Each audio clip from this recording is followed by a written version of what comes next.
안녕하세요. 얼마 전 속 시원하면서도 가슴 아픈 사건을 맞이하게 된 여성입니다.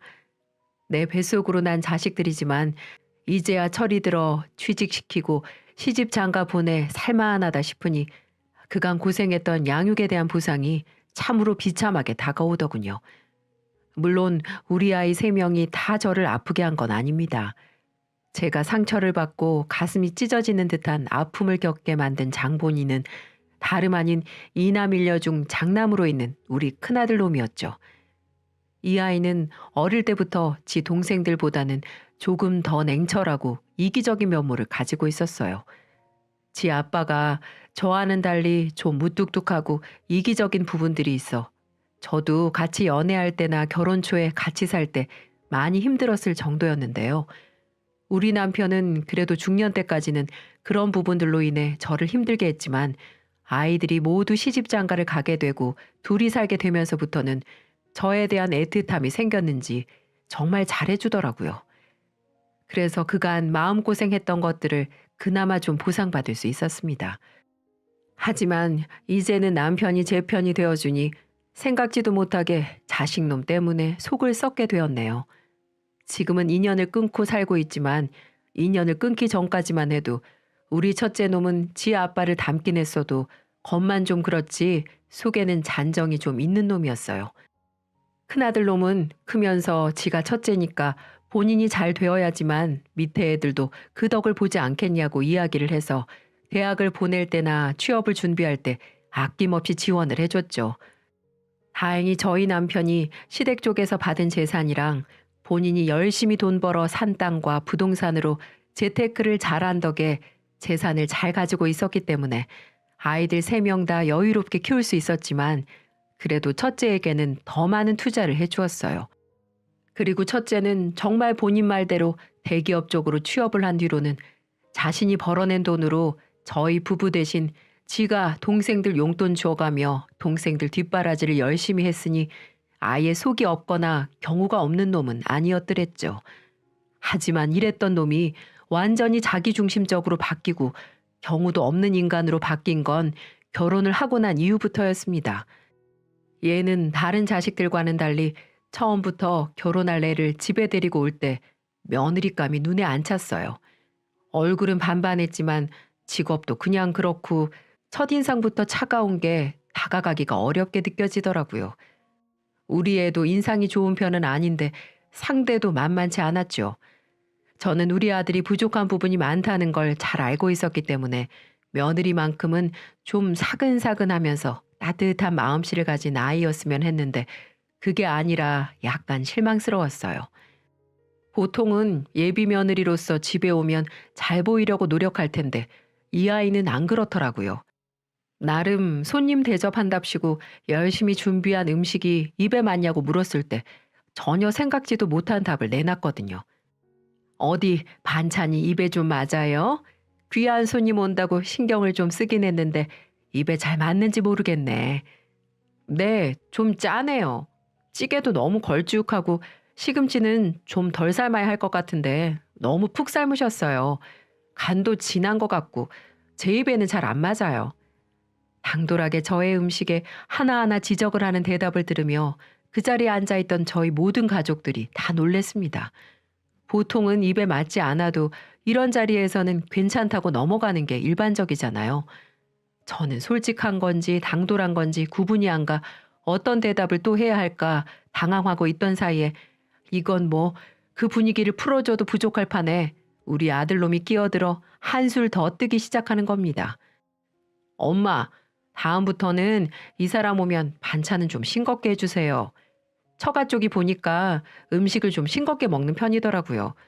우리 가족이랑 다르니까 엄마가 신경을 좀 더 써주세요. 오늘은 뭐 이미 한 거 그냥 먹어야죠. 기가 차서 말도 안 나오는 큰아들놈의 말에 저는 이걸 이 자리에서 혼내야 하나 성질을 내야 하나 분간이 안 돼 또 한 번의 생각에 빠져 있을 때 우리 막내딸이 발끈하며 말을 하더군요. 오빠, 듣자 듣자 하니까 진짜? 오빠 지금 여기 저 언니랑 결혼하고 싶어서 인사드리러 온 거 아니야? 근데 어떻게 그렇게 무례하게 굴어? 언니, 초면에 죄송하지만 언니도 저희 오빠랑 결혼할 생각으로 여기 온 거 맞아요? 지금 태도로 봐서는 전혀 그런 생각으로 온 것 같지가 않아서 말이에요. 예의가 없어도 정도껏 해야지. 엄마 음식이 입에 안 맞으면 오빠가 알아서 차려 먹어. 딸의 말에 저는 속이 다 시원했어요. 제 말을 대신 전해준 게 어찌나 고맙던지. 하지만 이 며느리감이라고 데리고 온 여자는 눈도 깜짝 안 하고 지 아가씨 될 사람에게 또 한 번 말을 뱉더라고요. 저도 초면에 죄송해요, 아가씨. 제가 워낙에 좀 솔직한 사람이라서요. 그리고 제가 없는 소리를 잘 못해요. 입에 맞냐고 물어보셔서 저도 모르게 솔직하게 말을 한 건데 무례하게 들렸으면 죄송해요. 죄송합니다, 어머니. 이게 참 사과를 하는 건지 마는 건지 이 여자의 말에 저는 또 한 번 기분이 나빴지만 더 이상 언성을 높이면 안 될 것 같아 우선은 넘어가기로 했습니다. 그리고 그 자리에서 헤어지고 나서 아들만 따로 불러서 이야기를 했어요. 아무리 솔직한 성격이라고 하지만 초면에 그것도 지 시부모님이 될 분들 앞에서 할 말 못할 말 구분 못한다니? 그건 예의가 없는 거잖아. 경우도 아닌 거고. 그런 애라면 우리는 결혼 허락 못한다. 그러니까 네가 예의 다시 차려서 오게 할 것 아니면 다시는 데리고 오지 마. 남편도 그날 딸이 다 해주느라 화를 내진 않았지만 속으로는 엄청나게 화가 나 있는 상태였기 때문에 아들을 불러 호되게 혼을 냈습니다. 그리고 그 뒤로는 아들도 좀 깨달았는지 죄송하다고 하고는 다시 한번 데리고 와 같이 사과를 하며 저희 마음을 풀어주었죠. 그 뒤로도 몇 번 방문을 하며 나름 좋은 모습들을 많이 보여주려고 노력했고 저희도 겪을수록 정말 솔직하면서도 좀 차가운 성격인 것만 빼면 생활력도 좀 있어 보이고 둘 사이도 많이 좋아 보여 결혼을 허락했습니다. 하지만 역시 결혼 전에 삐그덕거리는 게 어디 안 갔던 걸까요? 처음이 좋지 않았을 때 딱 잘라버려서 했건을 사람의 그 본성이라는 건 어디 가는 게 아니더라고요. 저희는 순간적으로 반짝 저희에게 잘하는 모습에 속아 결혼까지 시켰는데 결혼 후 며느리는 본격적으로 자기중심적인 결혼 생활을 하기 시작했더랬죠. 뭐 결혼 후 처음부터 심하게 그런 건 아니었습니다. 초반에는 약한 수준이었는데 거의 이런 거였어요. 저희 집은 제사를 지내진 않았지만 대신에 지금 살아있는 우리 가족들에게 잘하자라는 의미에서 제사를 지내는 대신 모여서 같이 식사를 하는 시간을 가졌죠. 우리 큰아들이 장가는 제일 늦게 갔기 때문에 둘째 며느리나 막내 사위가 다 있었는데 이 애들은 항상 일찍 와서 제가 밥 차리는 것도 도우며 처음부터 시간을 함께 보냈는데 우리 큰아들 내외는 바쁘다는 핑계로 늘 밥을 다 차렸을 때 와서는 끝나고 설거지도 한번 안 하고 집으로 돌아갔어요. 대기업 다니느라 일이 많아 시간을 쪼개고 온 거라나 뭐라나. 하지만 요즘 젊은이들 바쁜 거는 우리 때랑은 또 다르다고 하기에 그건 이해를 해줬습니다. 우리 둘째나 셋째 놈이 가끔 서운해하긴 했지만 본인들은 다들 우리 부부가 좋아서 찾아오는 거였기 때문에 별소리 안 하고 잘 넘어갔었죠. 그러다가 문제가 터진 건 바로 제가 크게 다쳤을 때였어요. 제가 밖에서 친구들하고 나들이를 나갔다가 발을 잘못 헛디딘 바람에 다리 한쪽이 부러졌던 적이 있었습니다. 그때 우리 딸이나 둘째 아들은 놀라서 와가지고 돌아가면서 둘째 며느리는 며느리대로 우리 딸은 딸대로 찾아와서 저희 집에 반찬도 넣어주고 집안 청소도 해주고 그랬어요. 게다가 우리 둘째 아들은 지가 다 저를 병원에 데리고 왔다 갔다 하면서 일하느라 바쁜 제 아빠 대신에 보호자 역할하며 저를 챙겨주었죠. 물론 병원비도 본인이 다 대주고 말이에요. 저는 미안한 마음에 자식들에게 그러지 말라고 했는데도 불구하고 걔네들은 자식 뒀다가 뭐하냐고 이럴 때 써먹으라고 키우는 게 자식이라고 말하며 저를 살뜰히 챙겼어요. 하지만 유일하게 우리 첫째네는 분명 제가 다쳤다는 소리를 들었을 텐데도 불구하고 전화 한 통 안 합디다. 한 번은 제가 깁스를 풀기 전 또 한 번의 가족 모임이 있었더랬죠. 그때도 온 가족이 다 모였는데 외식을 하려고 보니 제 몸이 성치 않아 애들이 다 집에 와서 식사를 차렸어요. 근데도 이날도 역시나 첫째네는 한참 늦게 와서 밥을 다 차렸을 때쯤 들어왔죠. 근데 늦게 와서 밥만 먹고 가는 것도 얄미워 죽겠는데 아픈 저를 보고 하는 며느리의 말에 저는 그때는 참지 못하고 며느리에게 호통을 칠 수밖에 없었습니다. 어머, 어머니, 다치셨다는 말은 들었는데 꽤 많이 다치셨네요. 그러게 조심하셨어야죠. 노년에 어딜 그렇게 다니셔서는. 그냥 나이 드셨으면 집에 곱게 계시는 게 상책이에요. 어머니가 어디 젊은 시절 체력인 줄 아세요? 지나가는 사람 붙잡고 물어보세요. 그 연세에 그렇게 돌아다닌다고 말씀하시면 노망났단 소리 들으실걸요?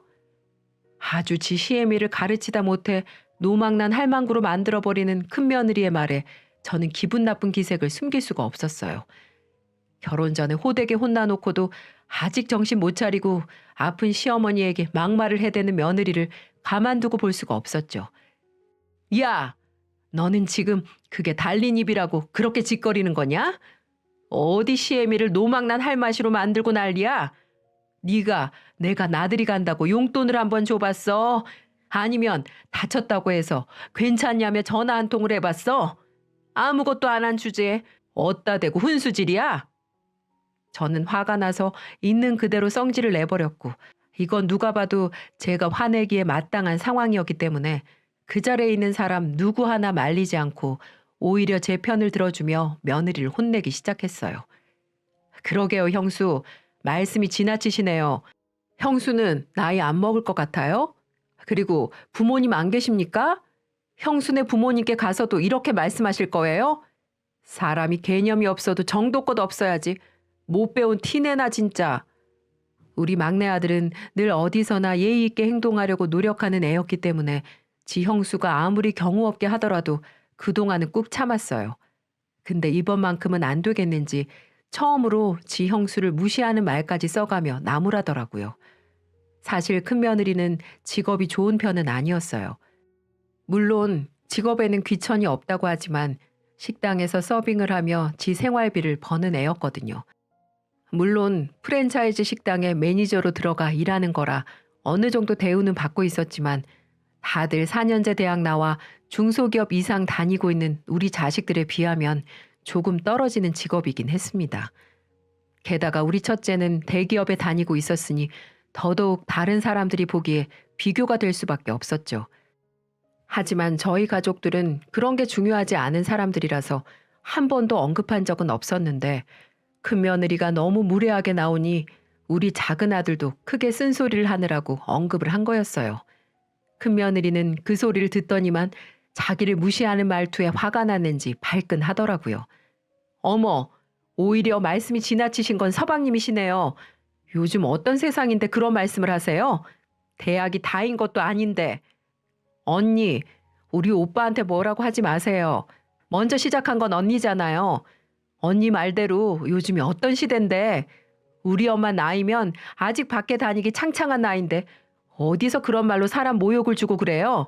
언니야말로 이런 시대에 사는 걸 다행으로 아세요. 옛날 시대 때 태어났으면 큰며느리 짓 못하면 내쫓겨도 100번은 더 내쫓겼을 텐데 언니는 아직까지도 용케 붙어 있잖아요. 지가 우리 집에 와서 며느리 역할이나 제대로 했으면 몰라. 진짜 별꼴이야. 큰오빠도 그러는 거 아니야. 너는 맨날 엄마 아빠한테 네가 큰아들이니까 제일 많이 투자해야 한다. 잘해야 한다. 온갖 생 요구는 다 했으면서 결혼하고는 아예 나 몰라라. 지 마누라밖에 모른 채로 살아? 그럴 거면 다 토해내. 우리 엄마 아빠 돈이랑 그간 너한테 쏟아본 희생 다 쏟아내라고. 이 배은망덕한 놈아. 우리 딸과 둘째 아들의 합세에 큰며느리와 큰아들 놈은 완전히 기가 눌려서 찍소리도 못하고는 죄송하다고 말하며 집으로 돌아갔어요. 그 뒤로 지도 양심에 찔렸는지 큰아들 놈한테만 전화가 와서는 죄송했다며 용돈을 30만 원 보내주더라고요. 근데 저는 그 돈도 치사하고 더러워서 안 받아버렸어요. 제가 알고 있는 큰아들 놈의 계좌로 다시 보내버렸죠. 그랬더니 그제서야 며느리와 같이 찾아와 무릎 꿇고는 죄송하다고 빌더군요. 정말 꼴도 보기 싫었지만 그래도 내 자식 새끼들이라 또 품었습니다. 하지만 이것들은 사람이 되기에는 한참 먼 족속들이었어요. 이것들의 하이라이트는 여기서 끝이 아니었습니다. 저는 솔직히 말해서 이제는 더 불효막심한 짓은 안 하겠지 생각하며 지내고 있었어요.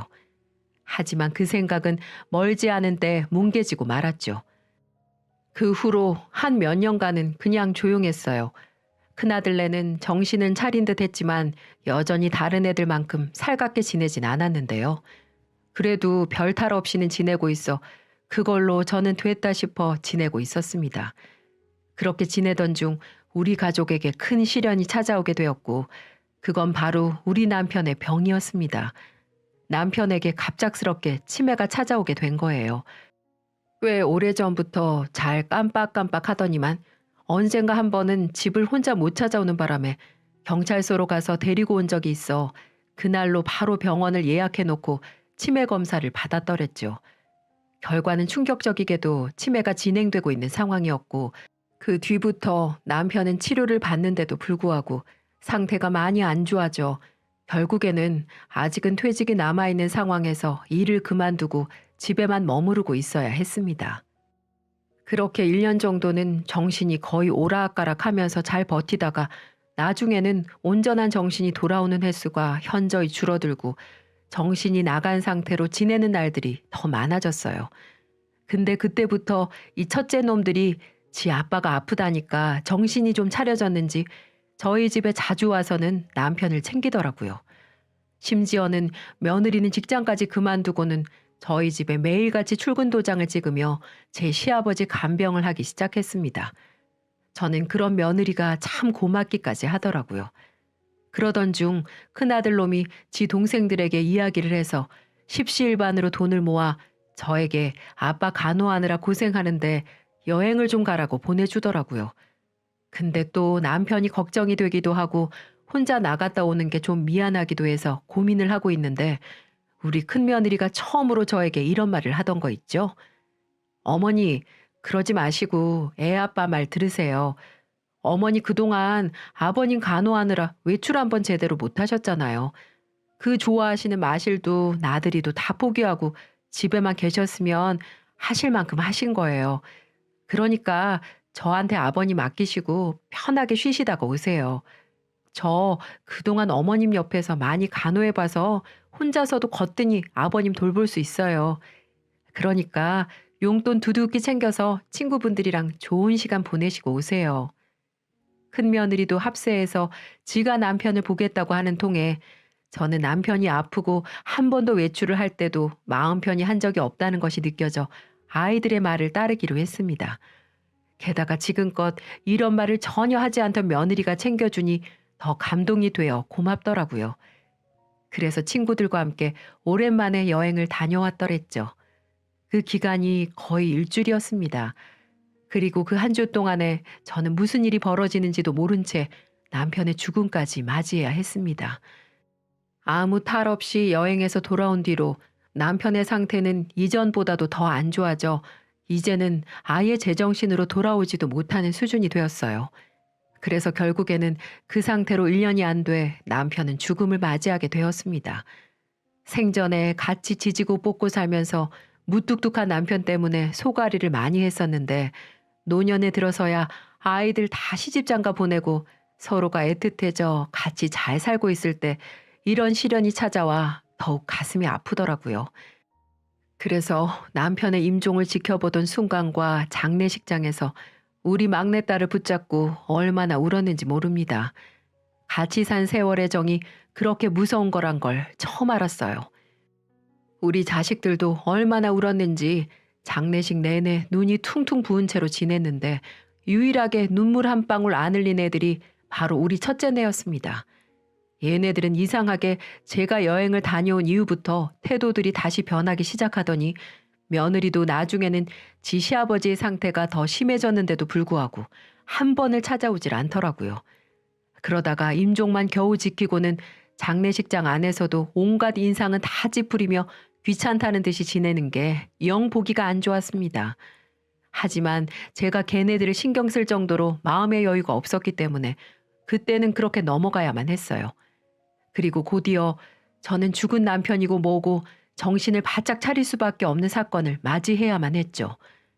근데 그때 장례식장에서 한참을 썩은 표정으로 있던 큰아들 내외가 유품을 정리하고 있는 저희 집에 와서는 당당하게 안방으로 들어가 평소 제 손이 닿지 않는 장롱 천장에서 무언가를 꺼내오더라고요. 저는 여분의 겨울 이불을 리빙백에다가 싸서 보관을 하고 있었는데 글쎄 저희 큰며느리가 저도 모르는 새 무언가를 숨겨놓았죠. 그리고 그걸 모든 가족들이 다 있는 자리에서 공개하는데 그곳에 있던 저와 둘째, 셋째네 모두 경악할 수밖에 없었습니다. 큰며느리가 웃으며 당당하게 꺼내온 무언가는 바로 한 장의 종이였고 그 안에는 남편이 언제 썼는지도 모르겠는 유언장이 적혀 있었죠. 그 안에 있는 내용은 가히 충격 그 자체였어요. 남편이 가지고 있는 재산들 중에 무려 70%를 첫째네에게 상속을 하겠다는 내용들이 담겨져 있었거든요.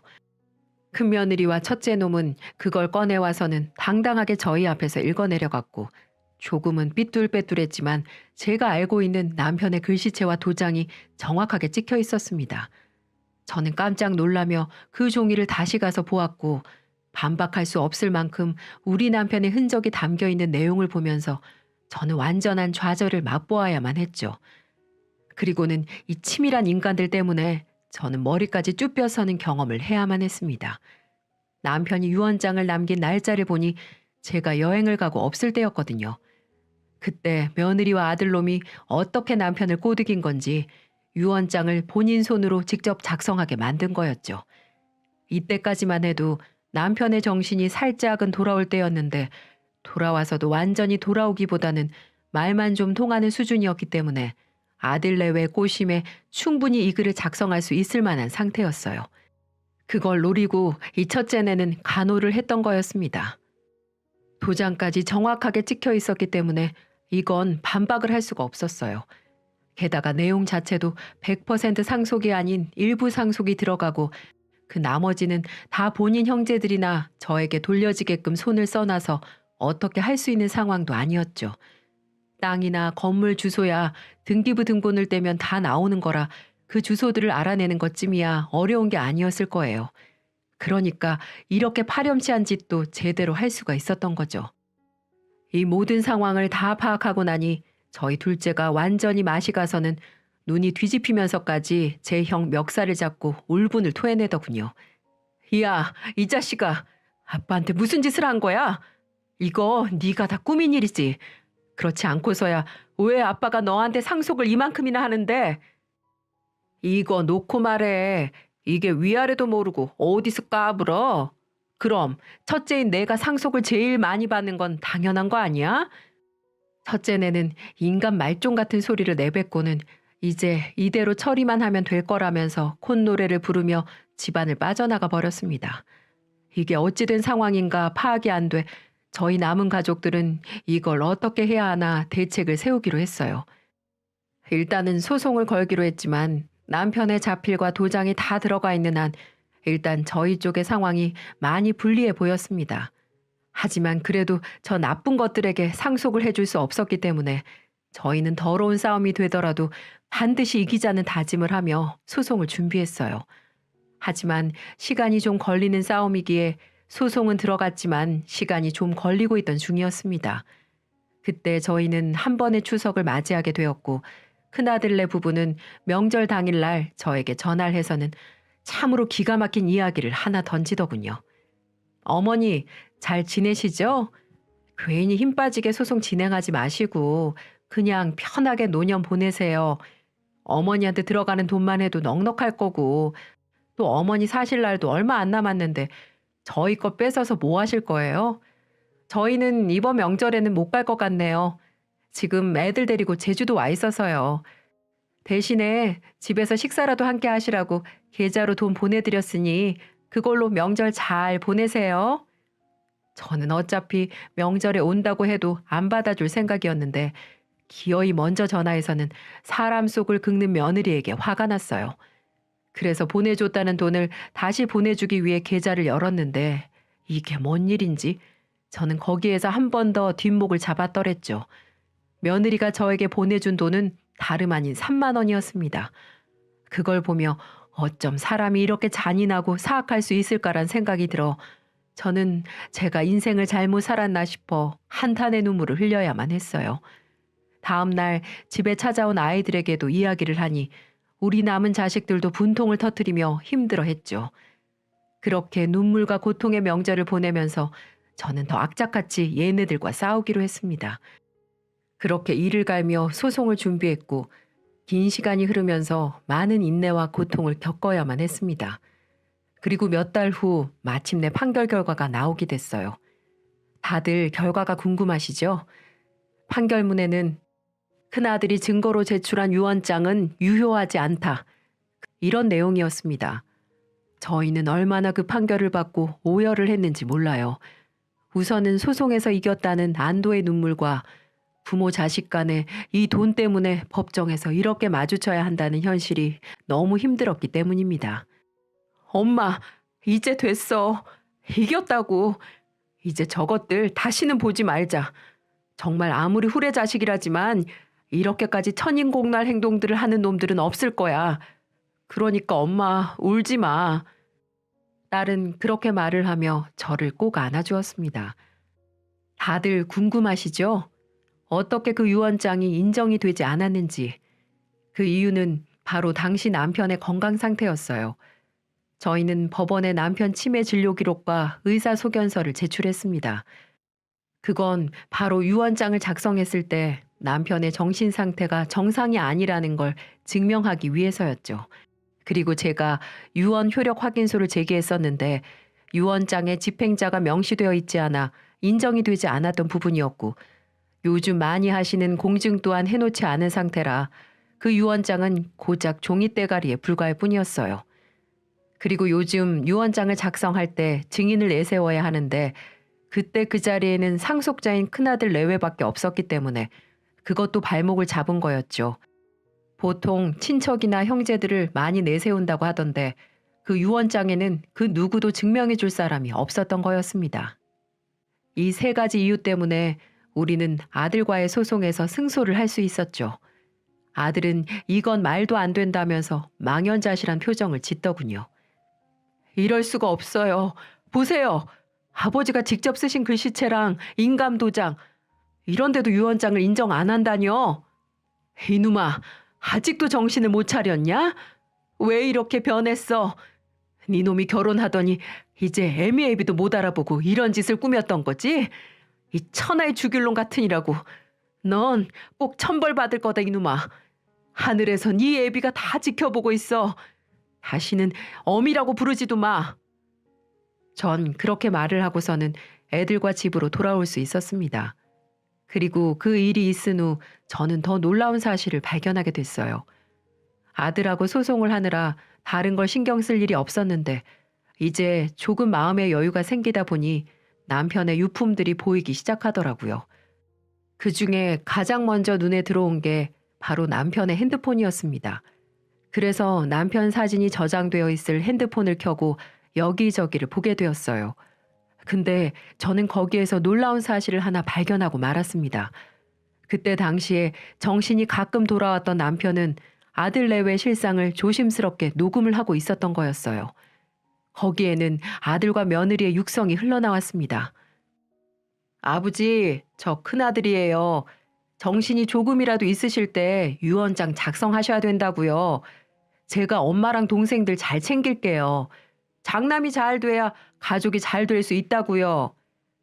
그래요. 그 많은 돈 갖고 계시다가 나중에 죽어서 가져갈 것도 아니잖아요. 이 사람 말대로 저희가 중심을 잡고 가족들 챙길 테니까 믿고 그렇게 해주세요. 이런 말들이 녹음되어 있었죠. 남편은 그런 아들 부부를 보며 아무 말도 하지 않은 것처럼 보였습니다. 그러다가 하루 뒤 더 끔찍한 녹음들이 담겨져 있었어요. 아버님, 계속 이렇게 버티실 거예요? 그럼 어머님 오실 때까지 굶으세요. 노인네가 고집은 세가지고는. 이렇게 말을 하며 이틀 동안 밥도 안 주고 남편을 괴롭히기도 한 것처럼 보였습니다. 그때 남편은 어떤 심정이었을까요? 몸도 안 좋은 상태에서 장남에게 그런 모욕을 당하며 일주일을 보냈으니 아마도 남몰래 많은 눈물을 흘렸을 겁니다. 전 그런 것도 모르고 좋다고 여행을 갔으니 너무나 제 자신이 원망스러웠습니다. 남편은 그 이후 거의 반강제적으로 유언장을 썼던 걸로 보였어요. 왜 남편은 이 사실을 제게 말하지 않았을까요? 아마 생전에 부모와 자식 간의 등 터지는 싸움을 보고 싶지 않아서였을까요?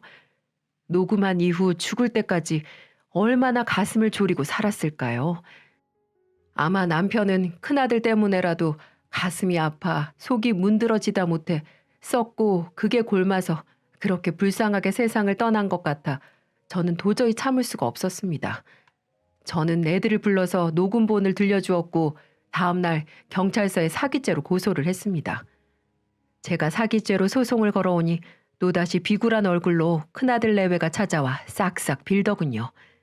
엄마, 잘못했어요. 아무리 우리가 잘못했기로써니 어떻게 사기 신고까지 하세요? 아들 인생 망하는 거 보고 싶어요? 호적에서 파는 것도 그래요. 어머니 피가 어디 가요? 평생 한이 될 텐데 당장 취소해 주세요. 맞아요, 어머니. 저희가 평생 모시면서 평생 효도할게요. 그러니까 제발 한 번만 봐주세요. 저의 팔과 다리를 붙잡고는 빌고 빌고 또 비는 자식들을 저는 외면했어요. 그리고는 끝내 포기하지 않은 이것들을 다시 경찰에 신고해 주거 침입죄로 끌려가도록 냅뒀습니다. 그 뒤로는 차마 찾아오지 못하고 전화만 주구장창 해대는데 저는 받지 않고 있어요.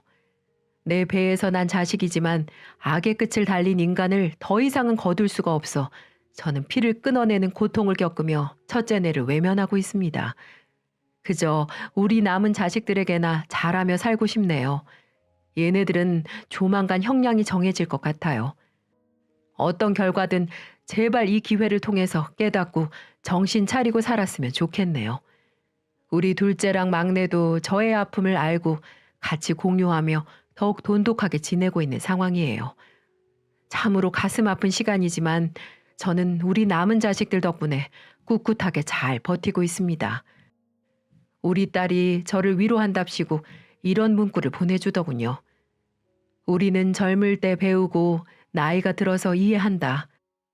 그래서 하는 말이 아직은 제가 젊기 때문에 이런 이해 못할 일이 일어난 거라며 앞으로의 인생에서는 이해할 수 있을 만한 범주의 일만 겪으면서 살라며 격려를 해주었어요. 그 말을 듣는데 어찌나 눈물이 나던지요. 참 인생은 아이러니하게도 단 게 있으면 쓴 게 있는 것 같아요. 우리 자식이 그렇네요. 첫째는 저에게는 쓴 음식이지만 우리 둘째와 막내는 저에게 달디단 음식입니다. 그래서 이제는 단 것만 가까이 하며 지내려고 해요. 아들은 나중에 들어보니 그 많은 재산을 가로채 일을 그만두고 건물을 사려고 했다더군요. 요즘에 부동산만큼 단기적으로 수익을 벌 수 있는 게 없기 때문에 건물을 사서 월세를 받아가며 인생을 살려고 했다고 했어요. 너무 마음이 아팠습니다. 정말 책임감이 강했던 아들, 동생들도 잘 챙겼던 듬직한 아들이 왜 이렇게 변해버렸을까요? 지금도 꿈속에 나타나 어릴 적 모습이 생생하게 나타나 잠에서 깨면 얼마나 우는지 모릅니다. 결혼한 후부터 너무나 변해버린 아들, 이 모든 게 며느리 한번 잘못 들어왔다가 집안이 풍비박산 난 것 같아서 너무 억울하고 가슴 아픈 하루하루를 살고 있네요. 여러분, 저 잘한 거 맞는 걸까요? 아무리 부모 자식 간에도 잘못을 했으면 천륜을 끊는 게 맞는 거겠죠. 여러분도 인생에서 쓴맛을 내는 인연이 옆에 계시다면 부디 잘 끊어지고 단맛을 느끼게 해주는 인연들만 붙기를 기원하겠습니다. 저의 가슴 아픈 사연을 같이 들어주셔서 정말 감사합니다.